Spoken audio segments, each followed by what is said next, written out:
They sat in court for a bond hearing, which never happened. Good afternoon, I'm Jane Gardner. Jane Gardner, who dedicated 20 years of broadcasting to Hampton Roads viewers. And that wraps up our live team coverage. It's been 12 years since she's been on the air, and yet... Are people still going, hey, Jane Gardner? And it's really funny because, of course, I don't look like that person anymore. I don't have that hair, for one thing. I caught up with Jane in the News Channel 3 auditorium where more than a decade ago, we did a live morning talk show. What's it like being back? Oh, Kurt.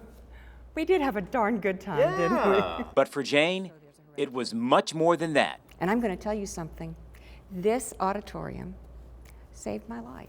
How so? She remembers a doctor we had on one of our shows. And she said, get to know your breasts. Get to know what they're like. Get to know all about them so you can notice if there are any changes. And that's how she later discovered she had breast cancer. That was 10 years ago, and she is going strong. But then... Just last Christmas, my Christmas present was a diagnosis of malignant melanoma. But it looks like they got it all. So skin cancer? Yes. And Kurt, let's see, how can I say this on television? It was in a place that does not get sunshine. Jane credits following that doctor's advice of knowing your own body. You know, I'm really doing real well for the shape I'm in.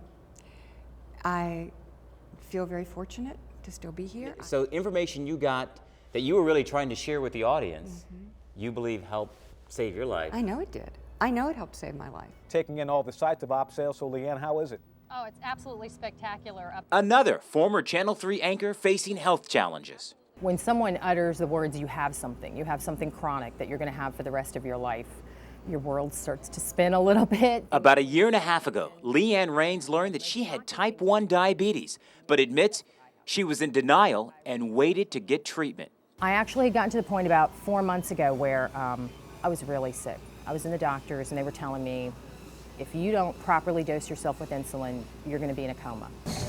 So why will we now find LeAnne working out 6 days a week? It's what she heard a doctor on television say. If you have diabetes, exercise is not negotiable. It's not negotiable. You have to do it. And something about that really touched me. 7, going to 20, halfway. Oh my God. That would be nice. It's intense, but LeAnne says it's paying off. When my blood sugar would run high, I would have tingles in my fingers and kind of sharp shooting pains, which is very typical for diabetics. I have none of that. None of that anymore for 2.5 months. Haven't felt a single bit of pain there. You attribute that to the working out? Totally, totally.